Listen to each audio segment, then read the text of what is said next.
My daughter said I'd inherit nothing. But the storm that night proved she didn't know her father at all. It was raining the evening, everything shattered. Not a soft rain, but the kind that hits the windows like someone demanding to be let in. I was drying dishes when the phone rang. A sharp, unexpected sound in a house that had grown used to silence. I picked it up, pressing the receiver to my ear. "Mrs. Harris?" a man said. "This is the office of Mason and Reed. We're calling about your late husband's will.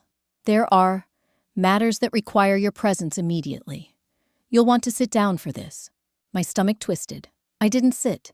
Before I could ask a single question, I heard footsteps behind me. Light, quick, familiar. Deanna, my daughter.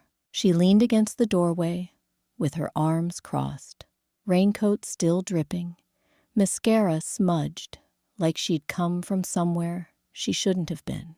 She didn't even let me finish the call. "Don't get excited, Mom." Her voice wasn't soft. It wasn't even neutral. It was cold, practiced. "A lawyer called me too. Dad didn't leave you anything. Not a cent."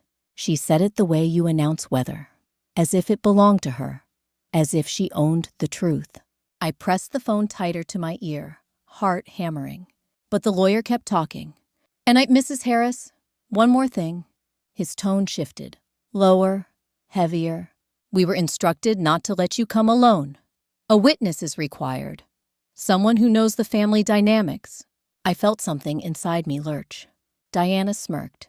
Not a smile, but the kind of smirk that knows you're powerless. "That'll be me," she said, loud enough for the lawyer to hear. The line went quiet. I finally sat down. The lawyer exhaled into the speaker, like this conversation weighed more than the rain outside. "Be here at 9 a.m. sharp, both of you." The call ended. The silence afterward wasn't silent at all. It hissed. It burned. It repeated her words in my ear like a cruel echo. "Dad didn't leave you anything." I swallowed air that didn't feel like mine. For a long moment, Diana and I just stared at each other. Two women who used to share a home, now sharing a battlefield. She tilted her head. "You look surprised, Mom. You really thought Dad was going to reward you for doing what? Cooking? Cleaning? Acting like a victim?" She shrugged. "I'm the one who helped him with the company. I'm the one who knows how things work." I studied her face. There were moments, when she was young, when she'd climb into my bed after a nightmare, where her face carried softness. Tonight there was none. Just edges, sharp ones. Lightning cracked outside, illuminating her features for half a second. And in that flash, I saw something I hadn't allowed myself to see for years. She liked having power over me. She liked watching me break. My throat tightened. And right at that moment, something inside me whispered, This is why he hid things from me." The rain beat harder on the roof. Diana moved closer. "You'll come with me tomorrow," she said. "Don't embarrass yourself. Just sign whatever they ask, and we can finish this." We? There was no we anymore. Hadn't been for a long time. I folded the dish towel with shaking hands and forced myself to stand. "Leave," I said quietly. She blinked, surprised. She wasn't used to me having a spine. "What did you just say?" "Leave," I repeated. "Come back in the morning." "Not tonight," she scoffed. "You're unbelievable." Then she grabbed her keys, yanked the door open, and stepped out into the storm, letting the rain swallow her whole. The door slammed. My knees buckled, but I didn't fall. Not this time. If you've ever been blindsided by someone you trusted, press like. So this story reaches someone who needs strength tonight. I didn't sleep that night. I sat in the living room long after Deanna's car disappeared into the storm. The house felt different. Not empty, just honest. Like the walls finally had permission to stop pretending we were a normal family. The lawyer's words echoed in my mind. "You'll want to sit down for this." But the thing that kept looping louder than anything was Diana's voice. Dad didn't leave you anything. That sentence didn't just hurt, it reached into the past and dragged up every moment I had tried to forget. I leaned back in the old armchair, the one with sunken cushions, and the memories came, not gently, not kindly, but like a tide pulling me under. I met my husband, Robert, when I was 23. He had ambition, fire, confidence so loud it filled any room. And I was the woman who made everything run quietly, smoothly, invisibly behind him. Back then, that felt like partnership. Now, I wasn't so sure. When we had Diana, things shifted. Not suddenly. Shifts like that rarely happen in explosions. They happen in whispers. Robert adored his daughter. She adored him back. I loved that, truly, until I realized I was slowly becoming the third wheel in my own home. It started when she was 8. One night, she came home waving a paper from school. "Dad helped me with my science project," she said brightly. I had been helping her for days.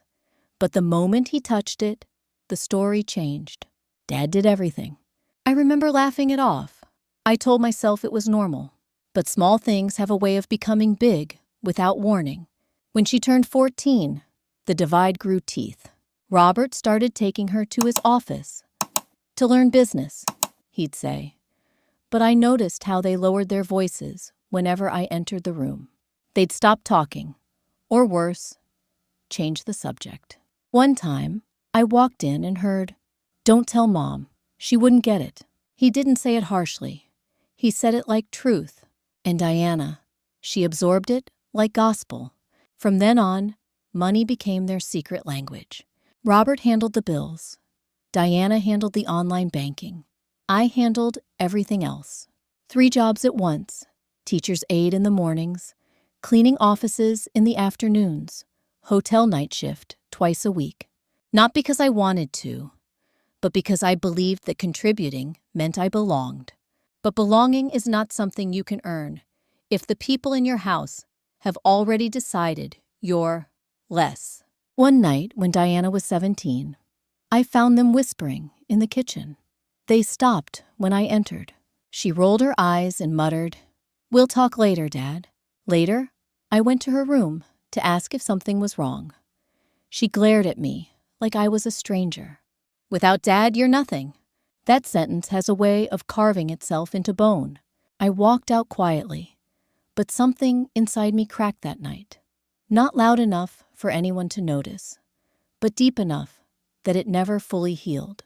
Robert apologized later, or at least he tried. "She didn't mean it," he said, but she did. She absolutely did. And the worst part? He didn't correct her. He didn't teach her better. He didn't say, "Your mother is the backbone of this house." He stayed silent. And silence is sometimes the loudest betrayal of all. Then the finances changed. Robert's company grew, then boomed. There were dinners, events, charity galas. People would say, "Your husband is brilliant. Your daughter is brilliant. You must be so proud." I'd smile politely, nod, and walk back to the kitchen. Because that's where wives like me usually ended up during parties. One night, Robert didn't come home until 3 a.m. I was waiting in the living room. When he entered, Diana was right behind him, 2 steps ahead of me, always. I asked what was going on. She walked past me and said, "Don't worry about it, Mom. It's business." Business. A word that somehow meant, not your place. That night, they talked numbers and investments until sunrise. I made them breakfast. Neither of them thanked me. Years passed like that. Them on one side, me on the other. And every time I tried to join the conversation, I could feel Diana's eyes judging me, measuring me, finding me lacking.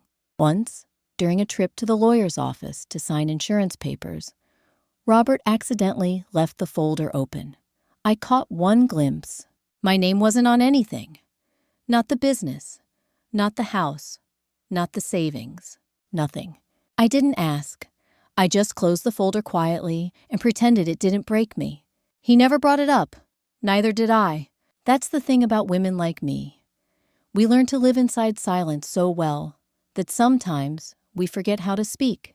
But even in all that, even in the cold walls and whispered secrets, I never imagined Diana would one day weaponize that power against me. Never imagined she'd stand in my kitchen and say, "Dad didn't leave you anything." Never imagined she'd enjoy saying it. I rubbed my hands together, the skin dry from years of chemicals, soaps, cleaning agents, hands that had washed her clothes, hands that had braided her hair, hands that had held this family together long after everyone else let go. And yet, hands she believed deserved nothing. It made me wonder where I had gone wrong. Which part of motherhood had I misunderstood? Which lesson I had failed to teach? And why the two people I loved most felt like I was the easiest one to erase. The rain outside softened, but inside me, a storm was still building. If you've ever carried a family alone and felt unseen, type 1 in the comments. Your courage deserves to be witnessed. I didn't expect to fall asleep, but exhaustion has a strange way of claiming you when pain has already done the heavy lifting. I must have drifted off in the armchair, because when I opened my eyes, the house was quiet. The kind of quiet that feels intentional, like the world is holding its breath for something.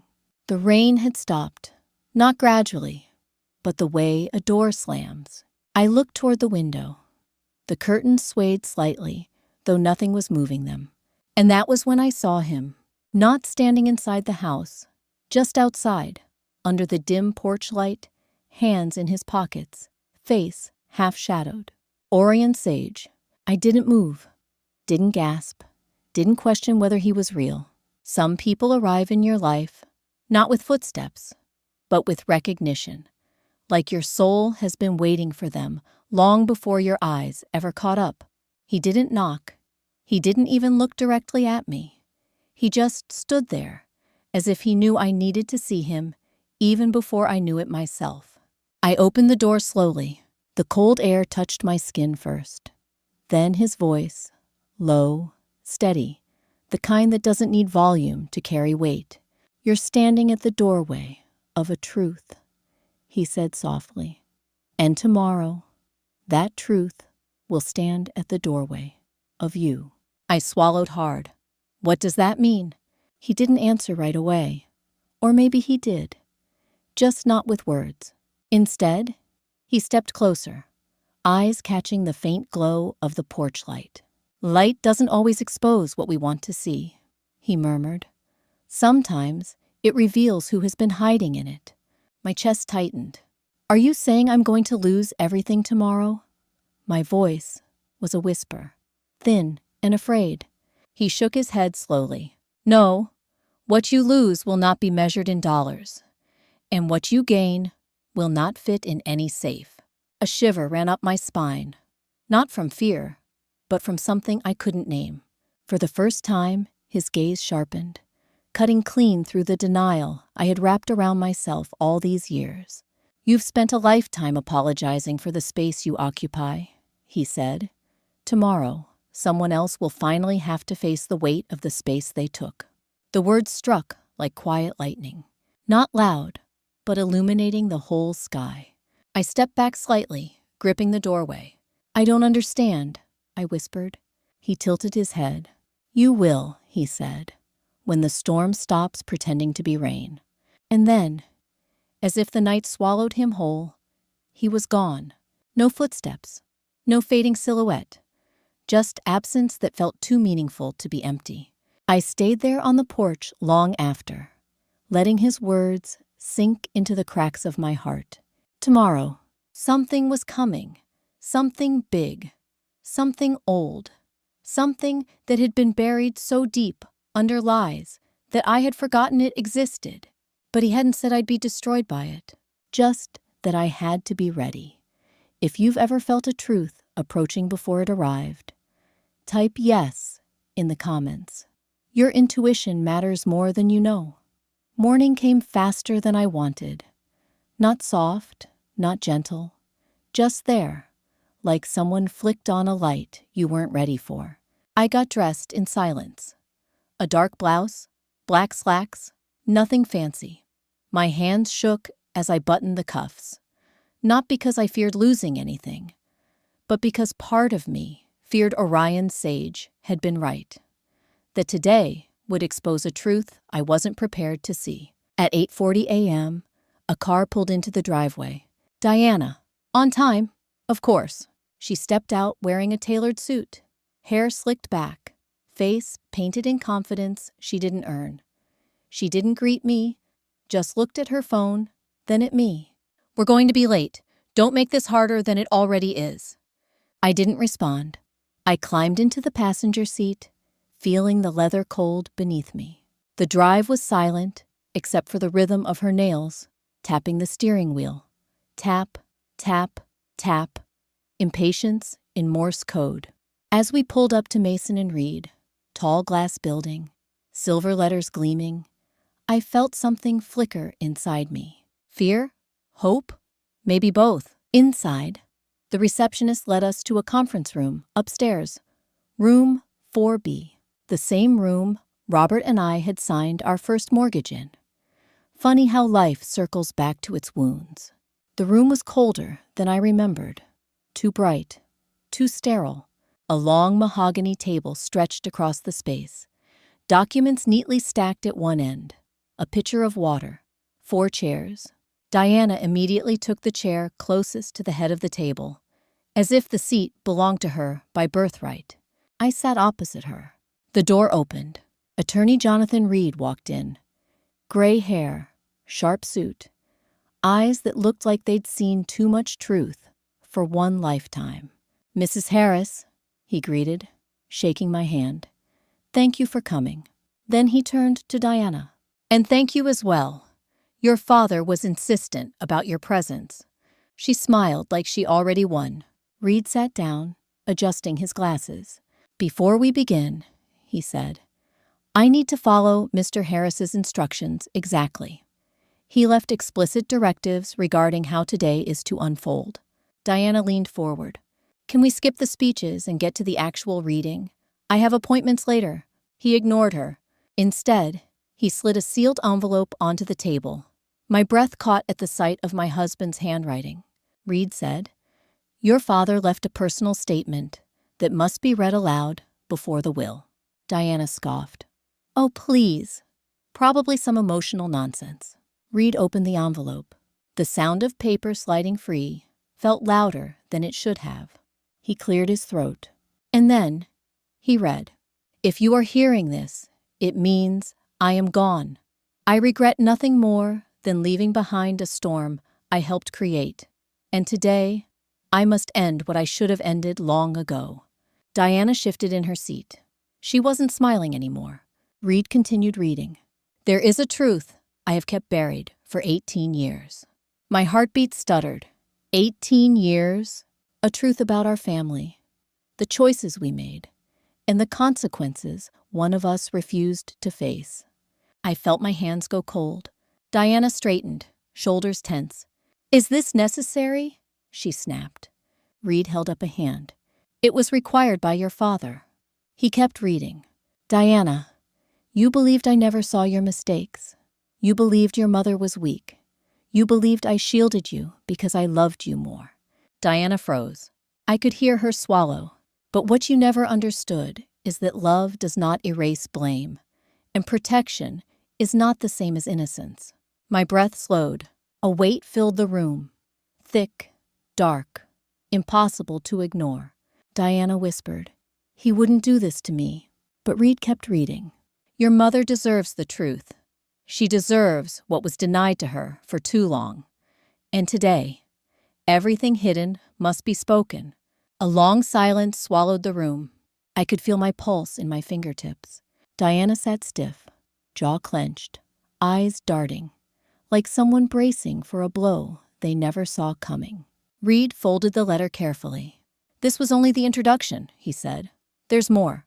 The air felt electric, like the moment before lightning strikes. Diana leaned back, folding her arms as if armor could stop what was coming. "Fine," she snapped. "Read it." Reed inhaled. Very well. Reed unfolded another document. Thicker, heavier. The paper slightly yellowed, like it had waited years for this moment. He looked at Diana first, then at me, then back down, as if even he needed a breath before stepping into what was written. Your father instructed me, Reed said quietly, that this next section must be read word for word, without skipping anything. Diana huffed. This is ridiculous, but her voice trembled. Reed began, 18 years ago, I made a mistake. Not the kind that ruins a moment, but the kind that ruins a life, if left in the dark. My stomach tightened. He continued, I should have spoken sooner. I should have told my wife the truth. But I thought silence would protect the people I loved. It didn't. It only fed the wound. The room felt smaller. I couldn't move. Reed's voice lowered, controlled but heavy.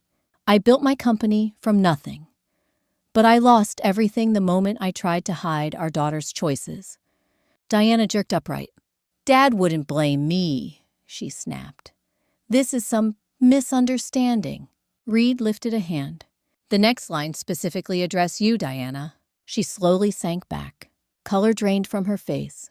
Reed read, Diana, you always thought you were smarter than everyone in the room. But brilliance is not the same as wisdom, and pride is not the same as power.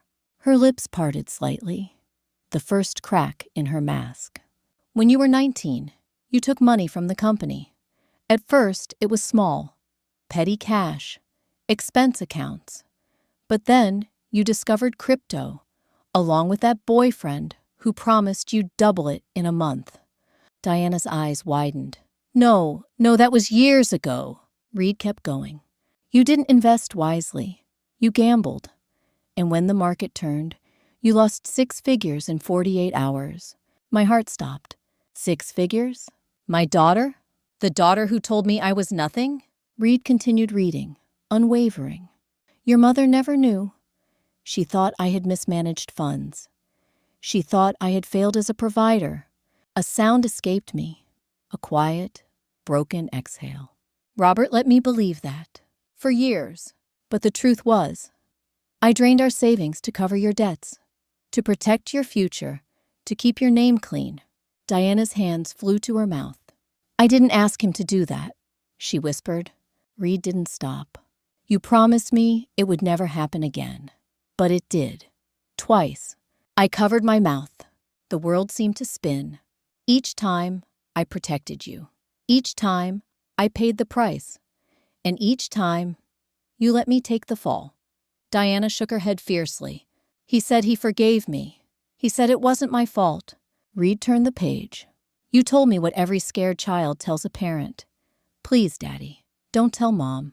And like a fool, I listened. My chest caved inward. I felt years of confusion suddenly rearranging themselves into a truth I had never imagined.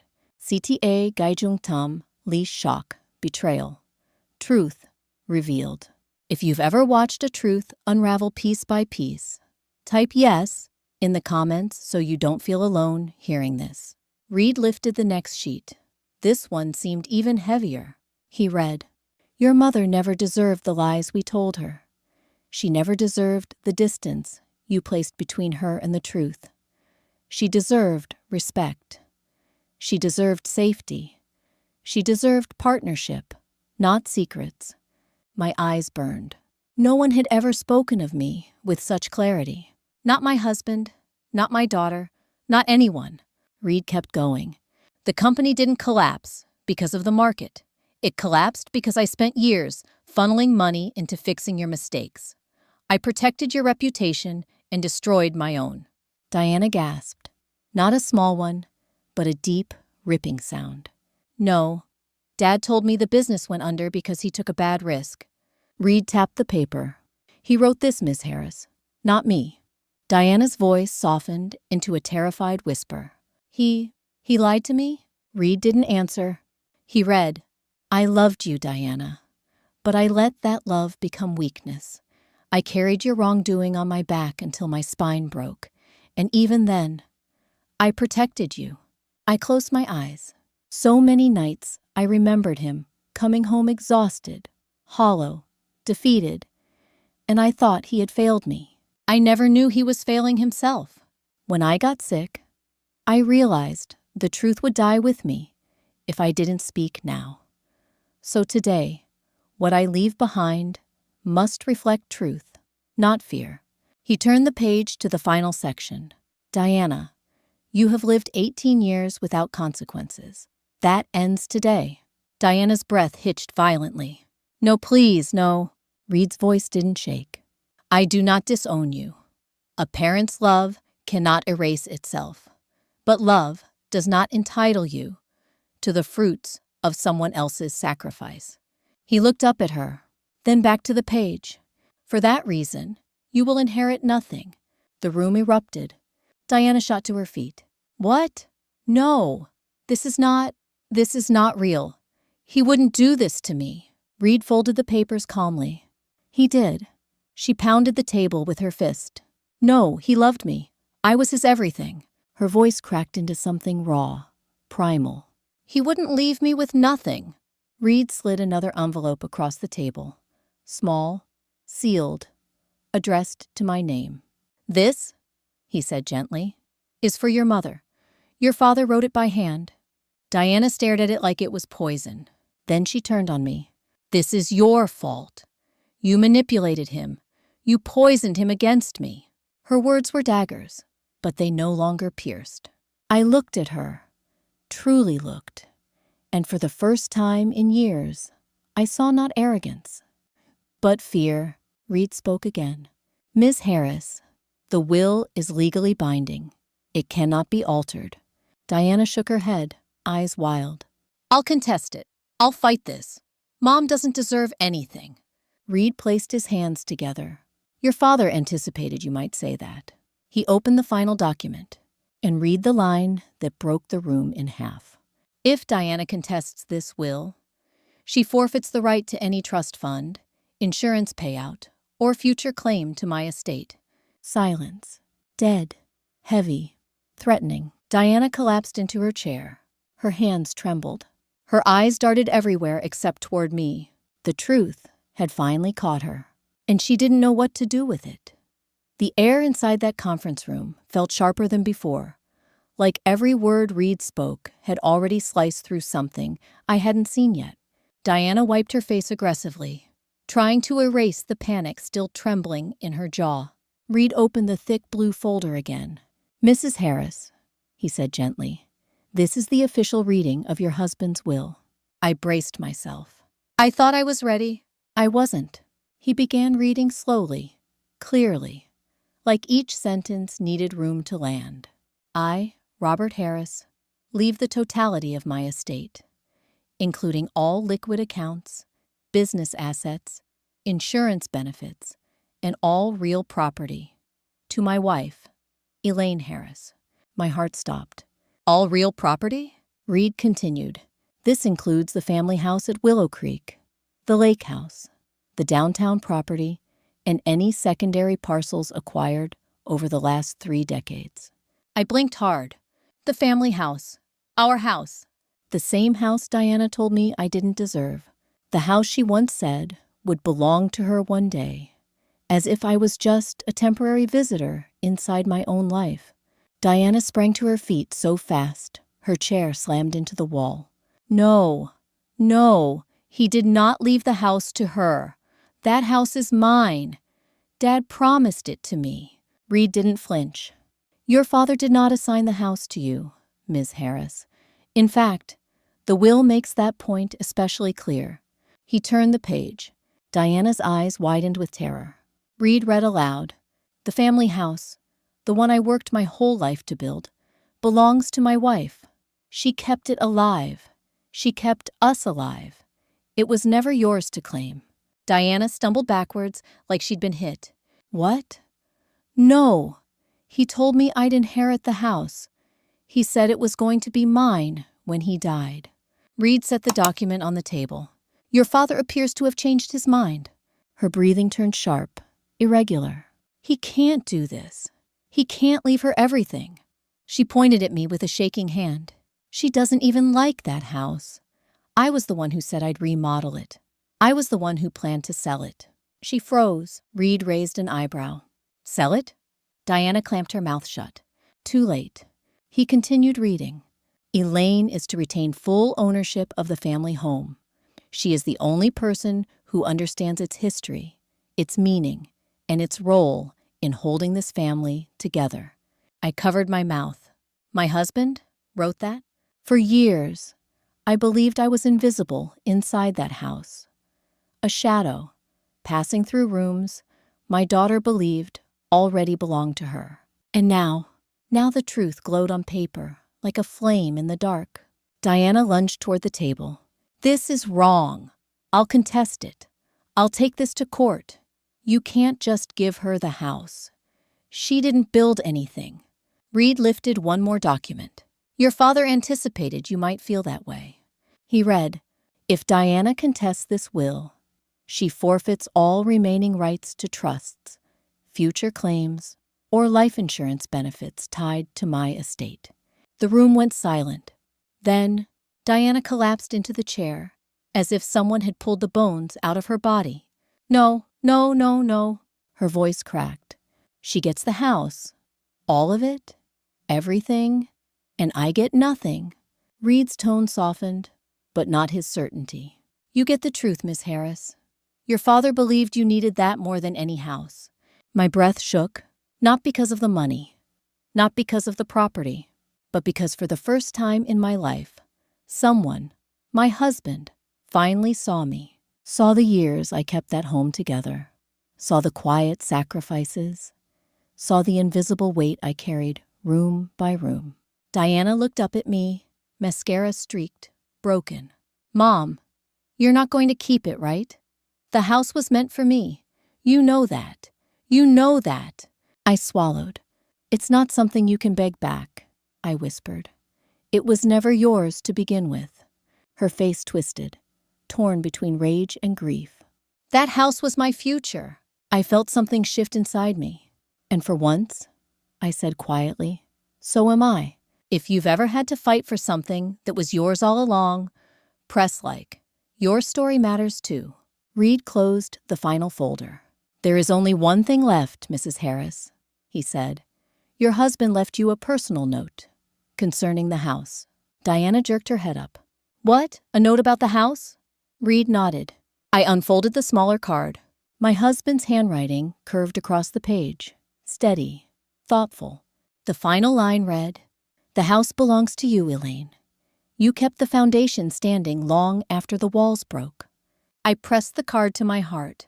For the first time in decades, the house felt like home again. Not a battlefield, not a promise, not a threat, just mine. Reed slid the smaller envelope across the table. The room felt heavier, like the air itself was waiting. My name was written on the front, not typed, not stamped. Handwritten, the same handwriting that signed birthday cards, grocery lists, and tiny notes tucked into my lunchbox when we were newly married. My fingers trembled as I opened it.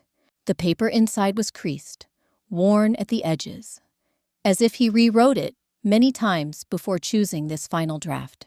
I unfolded it slowly. My breath caught on the first line. My dearest Elaine, for years, I'd forgotten what it felt like to be addressed like that. Not Mom, not honey, not we'll talk later. But Elaine, the woman he married, the woman he failed. I kept reading.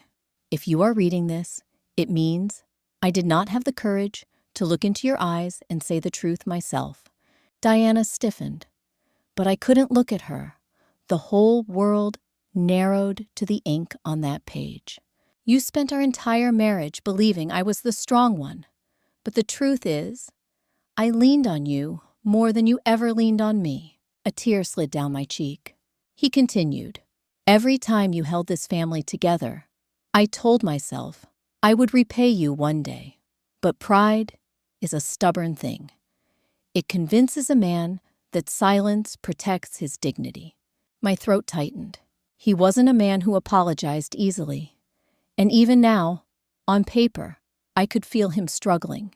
The night the company collapsed, you asked me what went wrong. And I lied. I told you I trusted the wrong partners, made the wrong deals. But the real truth was standing right next to me. My grip on the page faltered. He kept writing. It wasn't business that broke me. It was the fear of watching our daughter unravel, and the fear that you would look at her the way you once looked at me, with disappointment so deep it felt like drowning. I pressed a hand to my chest. The words hurt, but they were real. So I chose the only thing I could think of. Carry her mistakes myself. Take the debt. Take the blame. Take the fall. Diana's breathing quickened. A small gasp escaped her, but she said nothing. I thought I was protecting our family, but all I did was teach her that consequences were optional. My eyes blurred. He continued, and I taught you that you were alone. The tear that fell wasn't soft. It hit the paper so hard it smudged the ink. He wrote, "You asked me why you were never included in business decisions, why your name wasn't on the accounts, why I handled everything in silence." The next line felt like a punch. It wasn't because I didn't trust you. It was because I didn't trust myself. I had to close my eyes for a moment. Silence filled the room. Not empty, but weighted with everything unsaid between us over the years. I forced myself to keep reading. I wanted to be the man you married, not the man who broke under pressure, not the man whose daughter made choices he couldn't undo. So I lied. To you, to myself, to everyone. My hand trembled so hard the paper shook. I am sorry, Elaine, for the secrets, for the half-truths, for letting you believe you were less than the backbone of this family. More tears fell. He wrote, "You carried the weight of this home, the meals, the bills, the holidays, the nights I wasn't there, and I let you feel invisible, invisible." That word pierced deeper than any betrayal. You deserved better. You deserved honesty. You deserved partnership. And I failed you. I drew a shaky breath. His final paragraph shook something loose inside me. I can't undo the years I lost, but I can make sure you are not left unprotected when I'm gone. You gave your life to this family. So everything I have left, everything I built, everything I saved, belongs to you now. My hands flew to my mouth. I wasn't ready for the last lines. This isn't charity. This isn't guilt. This is justice for the woman who kept us alive. And then, if Diana ever learns to stand on her own, let it be because she finally faced herself, not because she leaned on you again. The signature at the bottom wasn't shaky, wasn't sloppy, just steady, like he finally meant every word. I folded the letter slowly, carefully, as if holding something fragile, because I was. And for the first time since he died, I whispered into the quiet room, "I forgive you." Not completely, not perfectly, but enough to breathe, enough to stand, enough to keep going. Diana was watching me, eyes red, face streaked with tears, chest rising and falling with panic. She whispered, "Mom, please, don't take this from me."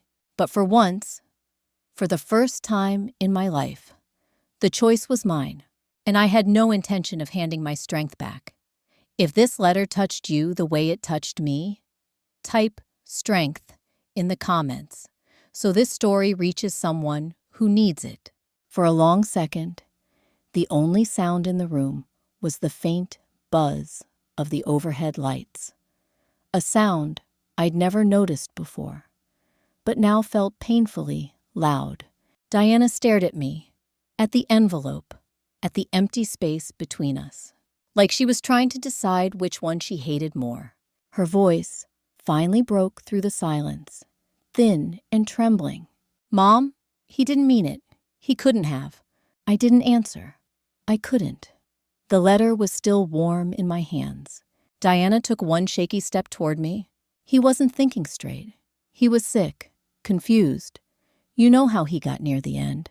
I lifted my hand gently, stopping her. "No, Diana. He was more clear in that letter than he'd been in years. Her jaw clenched. A tear slipped down her cheek, but she wiped it away angrily, as if showing vulnerability would make the truth more real. "That money should have gone to me," she whispered, breath trembling. "I'm his child. I'm his legacy." I shook my head slowly. "Being someone's legacy isn't about blood," I murmured. "It's about responsibility." She let out a bitter laugh, sharp and hollow. "Responsibility? Mom, I was supposed to take over the company. He promised me everything. And he would have given it to me if you hadn't—" She stopped mid-sentence, voice breaking like glass. "If you hadn't turned him against me." Her accusation sliced through the air. I steadied myself. "I didn't turn him against you, Diana. He finally stopped turning against himself. That did it."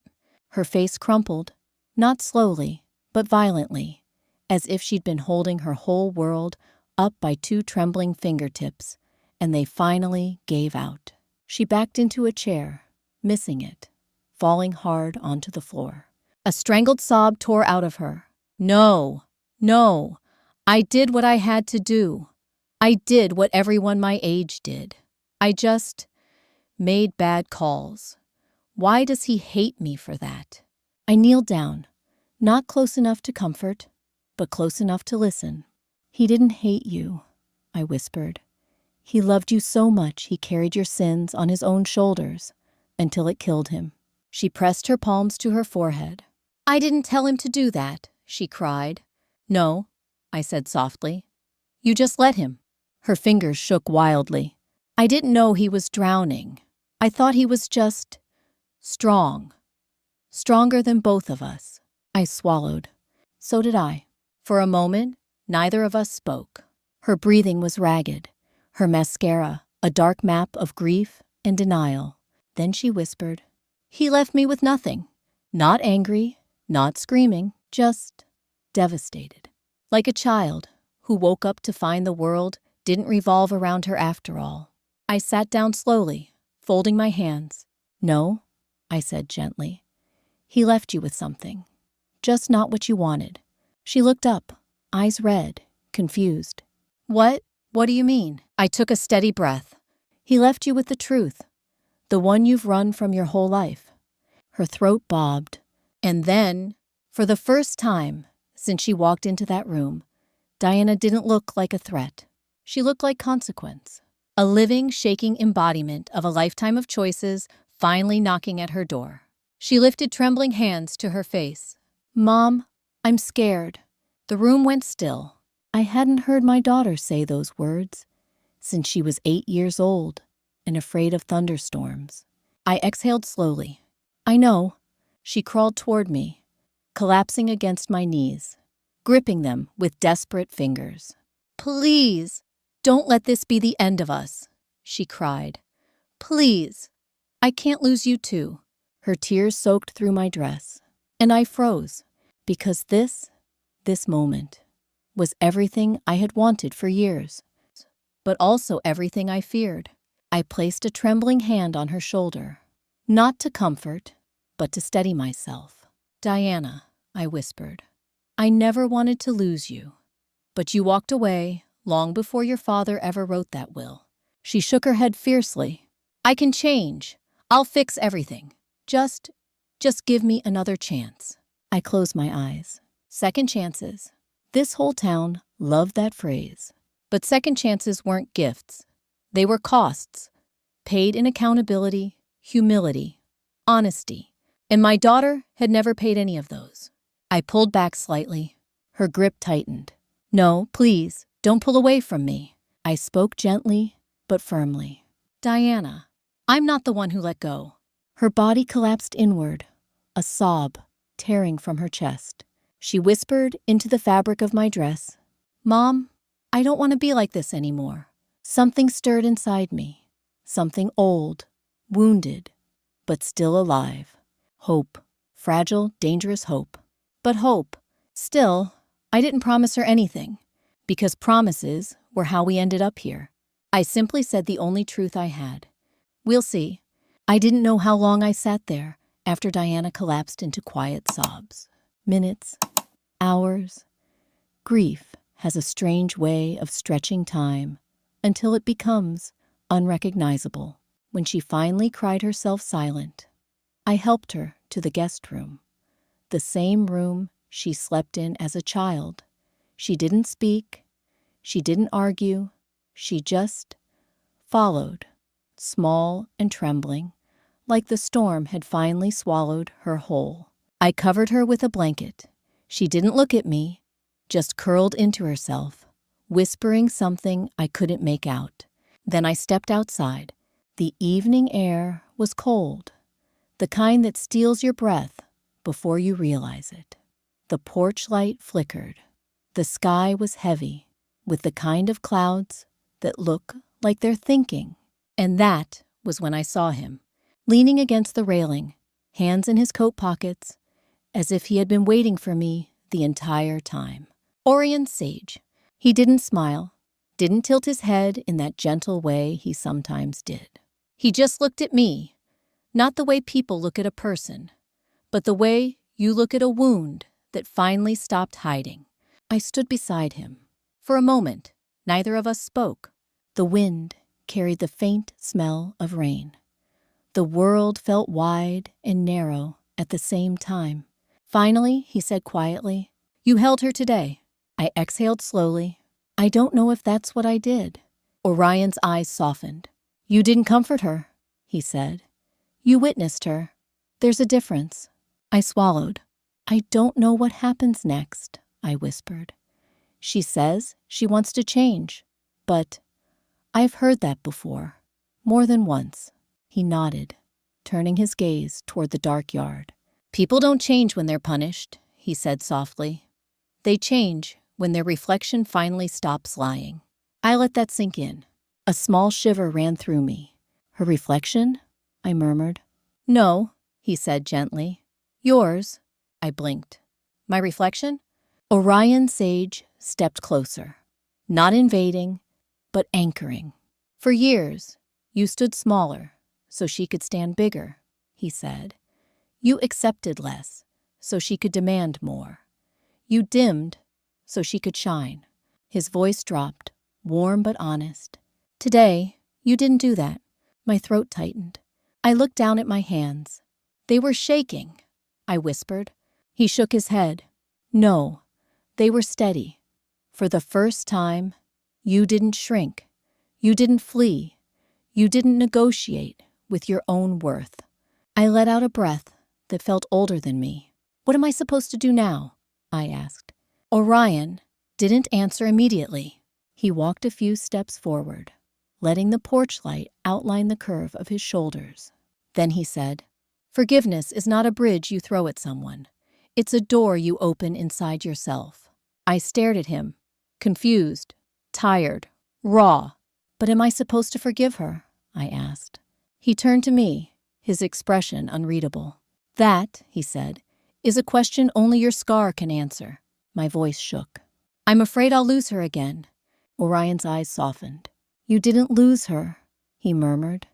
"You lost the version of her that could only love you when you were small." A single tear slid down my cheek. He stepped back toward the staircase. "Where are you going?" I whispered. He paused. "Where truth goes," he said quietly.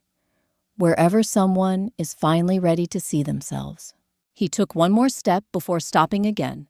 Without turning back, he added, "And Elaine, whatever choice you make next, make sure it's a choice you can live with, not one you can die with." And then, just like before, he was gone. Not vanished, not magically disappeared, just gone. Like he belonged more to the spaces between moments than to the moments themselves. I stood there alone on the porch, the letter still in my hand, my daughter's sobs faint through the window, and a truth I couldn't unhear ringing in my chest. Some endings aren't endings. They're the beginning of who you finally get to be. I stayed outside long after Orion Sage disappeared into the dark, long after the porch light flickered twice and steadied, long after the night settled into that heavy stillness that follows a storm. Inside the house, Diana had finally stopped crying. The silence didn't comfort me. It reminded me of the nights after Robert and I argued. That breathless quiet that isn't peace. Just exhaustion pretending to be peace. I folded his letter gently and pressed it against my chest. For the first time since this all began, I realized I wasn't afraid of tomorrow. I stepped back inside. The hallway light cast a narrow glow toward the guest room. The door was slightly open. I could see Diana curled on her side, her hair a mess, her breathing uneven, like someone who'd finally run out of lies to hide behind. I leaned against the doorway. Watching her felt like looking at two people at once. The daughter I raised, stubborn, brilliant, reckless, radiant, and the woman she became, sharp-edged, frightened of consequences, desperate for validation from a man who was no longer here to give it. She sensed me and sat up slowly. Her eyes were swollen. Her voice was barely a whisper. "Mom, what happens now?" I didn't move closer, didn't reach for her the way I once would have. "I don't know," I said honestly. She gripped the blanket. "You're keeping the inheritance, aren't you?" I walked into the room and sat at the edge of the dresser, not the bed. "I'm keeping what I earned," I said quietly, "and what your father entrusted to me." Diana looked down. Another tear. Another crack. "Do you hate me?" she whispered. My breath softened.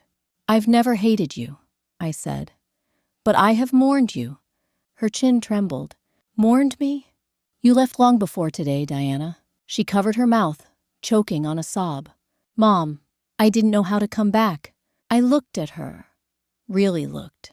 At the woman who had hurled knives at me minutes ago, but who now looked no bigger than a child, lost in her own choices. A part of me wanted to hold her. Another part of me was tired of bleeding for someone who didn't know how to stop cutting. She whispered, "I don't want to be this person anymore." The sentence hung heavy in the room. Not a promise, not redemption, just a confession. I nodded slowly. "That's a good beginning," I said. She reached out a hand, hesitant, trembling. "Can you help me?" she whispered. My heart cracked open, but not all the way. And for a moment, I finally understood what Orion Sage meant. Forgiveness is not a bridge you throw at someone. It's a door inside yourself. I moved closer, but not enough for her to lean on me. "You can stay here tonight," I said softly. "You can rest. You can breathe." Her eyes searched mine. "And tomorrow?" I swallowed. "Tomorrow, we'll see." She nodded, lowering her gaze. Not satisfied, not reassured, but accepting that this time, change wouldn't come wrapped in comfort. I stepped back into the hallway, leaving the door half open. A symbol, not a promise. I walked to the porch again, breathing in the cold night air. And somewhere, faint, almost imagined, I heard Orion Sage's words echo through the dark. "Make the choice you can live with, not the one you can die with." I closed my eyes, and for the first time in years, I didn't feel small. I didn't feel powerless. I didn't feel ashamed. I felt real. The waves crashed in the distance, steady, patient, not asking me to rush, not pushing me to forgive, just reminding me that even the ocean rewrites itself, one tide at a time. I whispered into the night, "I'm not ready to forgive her, but I'm ready to stop losing myself." And that maybe was enough for now. If this ending made you think, press. Like if you believe she deserves a second chance. But if you feel consequences must come first, type 1 in the comments. And if this story touched something inside you, hit subscribe to PT Family Drama Stories. New family drama stories and grandma stories every day.